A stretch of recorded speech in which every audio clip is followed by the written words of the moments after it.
IPSM Kabupaten Aceh Utara, salurkan paket lebaran dan santuni 332 anak yatim. Syedara Lon, bentuk rasa sayang kepada anak yatim dalam wujud nyata adalah dengan memberikan nafkah kepadanya. Anjuran dan perintah untuk menyayangi anak yatim, bukan tanpa alasan dan tujuan. Salah satu cara menyayangi anak yatim adalah dengan menyantuni dan menafkahinya. Sekitar 332 anak yatim asuhan Masjid Agung Lok Sukon Aceh Utara, Kamis tanggal 20 April tahun 2023, menerima paket lebaran masing-masing anak mendapat kain sarung dan uang santunan dari pengurus IPSM sekaligus pengurus Masjid Agung, Tunku Muhtarudin, Sarjana Sosial. Acara pemberian santunan berlangsung di Komplek Masjid Agung dihadiri beberapa tokoh ulama, tokoh masyarakat dan tokoh pemuda setempat.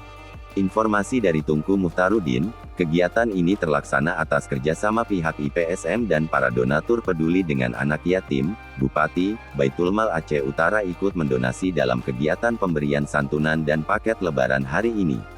Kata Tunku, kegiatan sosial kemanusiaan, merupakan rutinitas program kerja di lembaga IPSM Kabupaten Aceh Utara. Dari lokasi acara, Pewarta Muzakir dan Sorot Mata, mengabarkan.